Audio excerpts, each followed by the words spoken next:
Good morning students. आज जिस chapter को हम पढ़ने जा रहे हैं उस चैप्टर का नाम है कुतुबुद्दीन ऐबक। यह 1206 से 1210 तक दिल्ली सल्तनत के संस्थापक राजा के रूप में काम किया। लेकिन इसके पढ़ने के पहले हम थोड़ा बैकग्राउंड जाते हैं। इसके द्वारा स्थापित वंश कई नामों से जाना गया है। दास वंश, मामलूक वंश, इल्बरी तुर्क वंश, गुलाम वंश। एक एक करके हम देखते हैं। दास वो होते थे जो एक शासक के द्वारा गुलाम के रूप में खरीद लिया जाता था, मगर ये दास पूर्ण रूप से अपने व्यक्तिगत जीवन में स्वतंत्र होते थे। यानी कि वह प्राचीन काल की गुलामीगिरी की तरह नहीं थे। ये एक सेना नायक बनते थे और दास्ता मुक्ति प्राप्त करके ये शासक भी बने। तो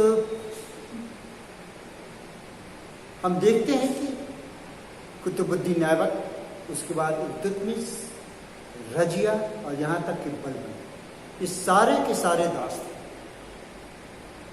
और इस शरीयत के कानून के अनुसार एक व्यक्ति तब तक राजा नहीं बन सकता जब तक कि उसे अपने मालिक के द्वारा दास्ता मुक्ति पत्र न मिल जाए। तो कुतुबुद्दीन ऐबक और इल्तुतमिश के बारे में हमें पता है कि उनको दास्ता मुक्ति पत्र मिल गई थी। दूसरा है इल्बरी तुर्क वंश। ये तुर्क तो थे, लेकिन इल्बरी तुर्क थे या नहीं, इस बात को लेकर के विद्वानों के बीच मतभेद है। निसंदेह रूप से कुतुबुद्दीन ऐबक इल्बरी तुर्क नहीं थे। इल्तुतमिश के भी इल्बरी तुर्क होने पर एक संदेह। बलबन भी संदेह के घेरे में ही आते हैं। अजीज मोहम्मद के अनुसार जो प्रारंभिक तुर्क शासक थे, ये इसी नाम से इस वंश को पुकारा उन्होंने, यानी प्रारंभिक तुर्क शासक। और इस प्रारंभिक तुर्क शासक में कुतुबुद्दीन ऐबक, इल्तुतमिश और बलबन आते हैं। लेकिन ये तीनों एक वंश के नहीं थे, इसलिए इल्बरी तुर्क वंश हम नहीं कह सकते। कि तीनों अलग अलग परिवार से आते थे, अलग अलग अपने क्षेत्रों से आते थे, तो इन्हें एक वंश नहीं कहा जाता। हाँ, एक के बाद दूसरा सक्सेसर जरूर कहा जा सकता है। कुछ विद्वान आदि तुर्क कहते हैं, लेकिन प्रोफेसर हबीबुल्लाह इन मिस्र की परंपराओं के आधार पर, जहाँ पर मामलूक यानी कि जो गुलाम होते थे, यानी मालिक के विपरीत होते थे, उसके आधार पर इसे मामलूक वंश कहा गया है। इस प्रकार में दास वंश देखा, गुलाम वंश देखा, इल्बरी वंश देखा, लेकिन सर्वमान्यता से मामलूक वंश ही कहा गया है। अब हम देखते हैं कि किस प्रकार भारत में इनकी स्थापना होती है इस वंश की। शिहाबुद्दीन मोहम्मद गोरी, जिसे कि हम मुइजुद्दीन के नाम से जानते हैं, कॉमनली ही वाज नोन एज मुइजुद्दीन, उसकी मृत्यु 1210 ईस्वी में होती है। उसके कोई भी पुत्र नहीं था। तो अपनी संतान न होने के कारण उसका भतीजा गियासुद्दीन संसबानी वंश की गद्दी पर बैठता है। गियासुद्दीन एक योग्य शासक नहीं था और उस वक्त एक योग्य शासक की बहुत ही नितांत आवश्यकता थी, क्योंकि ख्वारिज्म के शासक शक्तिशाली हो चुके थे और इस वंश को पूर्ण रूपेण नेस्तनाबूद करने पर तुले हुए थे। यानी कि शंसबानी वंश को वो पूरी तरह मिट्टी मिला देना चाहते थे। दूसरी तरफ आंतरिक कई समस्याएं थी, कुछ सामंत ज्यादा शक्तिशाली हो गए थे, लेकिन उसके मरने के पश्चात मुइजुद्दीन के 3 प्रमुख सामंत रूपी सेना नायक थे और तीनों 3 क्षेत्रों में अपनी कमान संभाले हुए थे। गजनी प्रदेश में यादोस, सिंध और मुल्तान में खुबाचा और पंजाब के क्षेत्र में, इस पंजाब के क्षेत्र में कुतुबुद्दीन ऐबक कमान संभाले हुए थे। तीनों की चाह थी कि वो भारत पे अपना अधिकार जमाए रखे, उत्तरी भारत पे, क्योंकि समुद्री क्षेत्र था। ऐसी परिस्थिति में कुतुबुद्दीन ऐबक को यहाँ पर अपनी सत्ता बचाना बहुत मुश्किल हो रही थी। फिर भी उसने अपना बचाया, एक स्वतंत्र राज्य की स्थापना किया। कुतुबुद्दीन ऐबक मुइजुद्दीन का गुलाम था। वह पढ़ा लिखा, एजुकेटेड, यानी कि ज्ञान हासिल कर रखा था। वह एक बहादुर व्यक्ति था, वह एक निर्भीक व्यक्ति था। अस्त्र शस्त्र चलाने में वह निपुण था और एक बहुत ही अच्छा घुड़सवार था। अपनी योग्यता के बल पर उसने अपने मालिक को काफी प्रभावित किया। इतना ही नहीं, उसके विपत्ति के क्षणों में भी कुतुबुद्दीन ऐबक ने उसकी काफी सहायता की। 1191 में तराई के पहले युद्ध में हारने के पश्चात 1192 में जब उसने आक्रमण किया था पृथ्वीराज चौहान के विरुद्ध में, तो उस वक्त इसने काफी सहायता की। फिर 1205 ईस्वी में जब वो खारिज के शासक पराजित हो गया था, तो इसकी सूचना जब भारत में मिली तो भारत में विद्रोह का सिलसिला शुरू हो गया और वो पंजाब को विद्रोह को दबाने जब आया तो यहाँ खोखरों ने उसे बुरी तरह हराने की कोशिश की। और एक वक्त ऐसा भी लगा कि उनके विद्रोह इतना हावी हो जाएंगे कि कुतुबुद्दीन ऐबक अगर न होता तो मुइजुद्दीन की शायद जान भी न बचती, क्योंकि कुतुबुद्दीन ऐबक आकर के एक सेना के साथ अभूतपूर्व अपनी वीरता दिखा करके शिहाबुद्दीन मोहम्मद गोरी की जान बचाया। इससे खुश होकर के उसने उसको मलिक की भी उपाधि से विभूषित किया और कालांतर में उसने यह इच्छा व्यक्त की कि भारत का साम्राज्य उसी को दिया जाएगा। इसके अलावा उसने महमूद गजनवी के आक्रमण के बाद में जब मोहम्मद गोरी ने भारत पर आक्रमण किया था, तो उस आक्रमणों के दौरान भी कुतुबुद्दीन ऐबक ने उसकी काफ़ी मदद की थी। उसने बुंदेलखंड पर विजय पाया था, गुजरात के अनुलाड़ा पर विजय पाया था और राजपूतों के विद्रोह जो राजपूताना क्षेत्र में थे उसको उसने दबाने में पूरी मदद की थी। तो ये इसके बैकग्राउंड में था। अब हम देखते हैं कि आगे जब 25 जून 1206 ईस्वी को वह गद्दी संभालता, यानी कि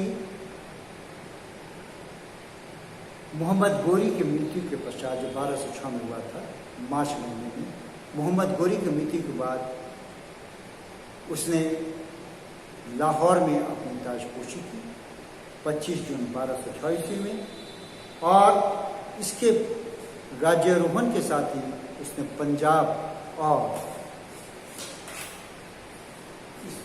लाहौर, पंजाब यहाँ पर लाहौर है, पंजाब के क्षेत्र पर और दिल्ली के क्षेत्र पर, इन क्षेत्रों पर उसने अपना अधिकार जताया। हम देख चुके हैं कि मोहम्मद गोरी के आक्रमण के समय भारत के अधिकांश हिस्सों उत्तरी भारत पर इनका अधिकार हो चुका था। सियालकोट, लाहौर, दिल्ली, ग्वालियर, अजमेर, कोल यानी कि अलीगढ़, कन्नौज, बनारस, बिहार और यहाँ तक कि बंगाल में लखनौती तक का क्षेत्र इनके उन्होंने विजय पाया था अपने विभिन्न सेनानायकों की बदौलत। तो एक विशाल क्षेत्र पर इन लोगों ने विजय पहले ही पा लिया था। 1206 ईस्वी में जब एक गद्दी पर बैठा तो यालदोज ने अपनी दावेदारी भारत के लिए पेश की। यालदोज गजनी पे था, उसने जब भारत की दावेदारी पेश की तो पंजाब तक पहुंच गया, परंतु 1206 ईस्वी में उसे कुतुबुद्दीन ऐबक के सामने मुंह की खानी पड़ी और वह वापस लौट गया। कालांतर में 1208 ईस्वी में कुतुबुद्दीन ऐबक ने जो यालदोज का सर यालदोज के विरुद्ध गजनी पर आक्रमण किया और यालदोज को पराजित किया। यानी कि पहला कंटेंडर जो यालदोज था वह पराजित हो गया। उसी वर्ष उसने सुल्तान गियासुद्दीन महमूद को खत लिख करके निवेदन किया कि मुझे दास्ता मुक्ति पत्र दिया जाए।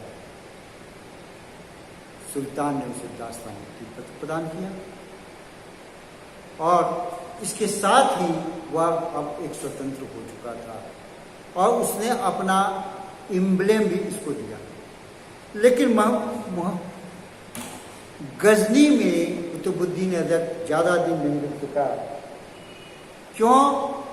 क्योंकि यालदौज के समर्थक गजनी में ज्यादा थे, जनता का समर्थन यालदौज को ज्यादा था। ऐसी परिस्थिति में जन समुदाय के विरुद्ध शासन करना मुश्किल था, अतः वह गजनी क्षेत्र से वापस पंजाब आ गया और पंजाब में लाहौर में अपना शासन शुरू किया। उसकी दूसरी समस्या कुबाचा थी। कुबाचा भी एक स्ट्रॉन्ग कंटेंडर था। उसने सिंध और मुल्तान में शासन कर रहा था। कुबाचा उसने अपनी शक्ति बढ़ा करके भक्कड़ और सिवाना तक के क्षेत्र पर अपना अधिकार कायम कर दिया। वह भी दिल्ली पर अपना अधिकार जमाना चाहता था, परंतु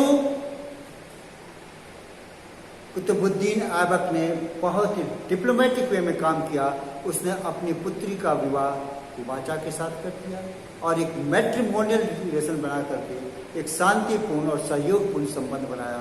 तो कुबाचा ने भी उस पर आक्रमण नहीं किया, यालदोज ने भी उस पर आक्रमण नहीं किया। ये एक बहुत बड़ी चीज थी शांतिपूर्ण शासन के लिए।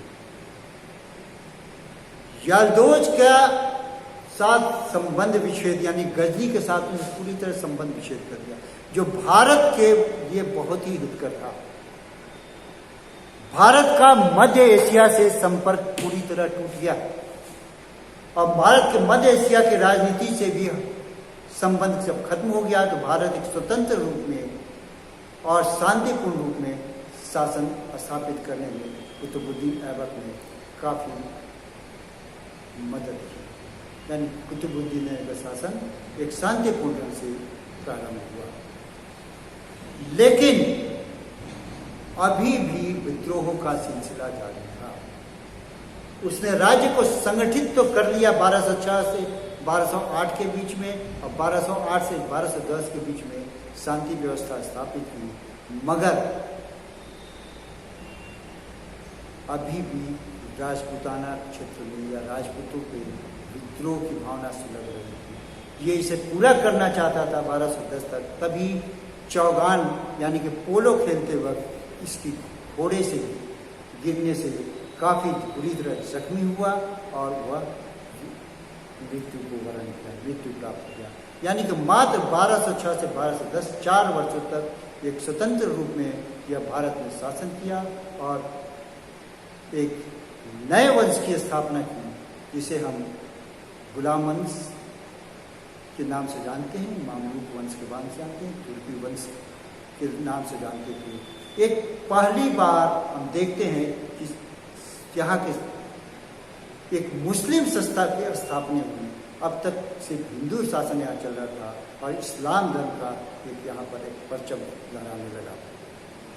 शासक के रूप में गियासुद्दीन महमूद ने यादोज एवं कुबाचा के प्रति जो नीति अपनाई और निसंदेह रूप से उसके व्यक्तित्व के उन पहलुओं को दर्शाता है जो राजनीतिक कुशलता का परिचय देती है।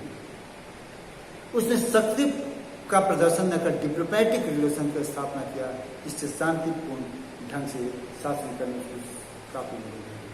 हबीबुल्लाह उसके व्यक्तित्व पर प्रकाश डालते हुए कहते हैं कि उसमें तुर्कों की निर्भीकता थी तो फारसियों की परिष्कृत अभिरुचियां पाई जाती हैं। यही वजह है कि इतनी शॉर्ट ड्यूरेशन ऑफ टाइम, बहुत संक्षेप शासन करने के बावजूद भी भारत में उसने अपना कुछ पहचान के रूप में कुछ संरचनाओं को छोड़ा। वह एक उदार व्यक्ति था। उदारता के कारण ही उसे लाख बख्श कहा गया, यानी कि लाखों को दान देने वाला, लाखों का दान देने वाला लाख बख्श की उपाधि से भी घोषित किया गया। उसके काल में सूफी संत भी आए थे। कुतुबुद्दीन बख्तियार काकी का वो काफी सम्मान करता था और इसी सम्मान में उसने उनके सम्मान में एक मीनार की नामक संरचना का निर्माण किया। मीनार एक ऐसी संरचना होती है जो सीधे स्ट्रेट खड़ी होती है टावर की तरह, और यह इस्लाम के वर्चस्व को दिखाने के लिए, काफी ऊंचाई तक दिखाने के लिए थी। हालांकि यह इसका प्रथम सोपान था। इसके बाद में भी इल्तुतमिश बनवाया था और उसके जब ऊपरी मंजिल टूट गई थी तो फिरोज शाह तुगलक ने उसे रिपेयर करा करके उसका संगमरमर बना। ये लाल पत्थरों की बनी हुई संरचना है। ये कुतुब मीनार ये कुतुबुद्दीन बख्तियार काकी के सम्मान में कुतुबुद्दीन ऐबक के द्वारा निर्माण किया गया था। उसने 2 मस्जिदों का भी निर्माण किया है, एक कुतुब मीनार के पास ही और दूसरा 2.5 दिन का झोपड़ा, जो एक मंदिर था। पहले एक जैन मंदिर था और बाद में विष्णु मंदिर बना और उसको बना करके उसने उसको पुनर्निर्माण करके उसने वहाँ पर एक मस्जिद का निर्माण कराया और इस्लाम धर्म के प्रचार और प्रसार का काम किया। तो हम यहाँ पर देखते हैं ये 2.5 दिन का झोपड़ा है और यह इसका निर्माण कुतुबुद्दीन ऐबक ने करवाया था, यानी इसके निर्माण का श्रेय उसको जाता है। ये पहली बार इंडो इस्लामिक आर्किटेक्चर यानी भारतीय इस्लामिक स्थापत्य का हमें यहाँ पर निर्माण कार्य प्रारंभ होने का जो जानकारी मिलती है वह कुतुबुद्दीन ऐबक के काल में मिलती है। तो इस प्रकार उसने एक नए राज्य की स्थापना की, नई संरचनाओं का निर्माण किया, राज्य को सुदृढ़ और संगठित करने की कोशिश की और इसके बाद चूंकि उसके पास समय नहीं था, सिर्फ 4 वर्षों में उसकी मृत्यु हो गई, अकाल मृत्यु हो गई, घोड़े से गिरने सारा। तो उसके बाद हम देखते हैं कि इल्तुतमिश जो उसका गुलाम था वो दिल्ली पर अपना अधिकार जमाया और एक लंबे समय पर 1210 से लेकर 1236 तक उसने शासन किया। हम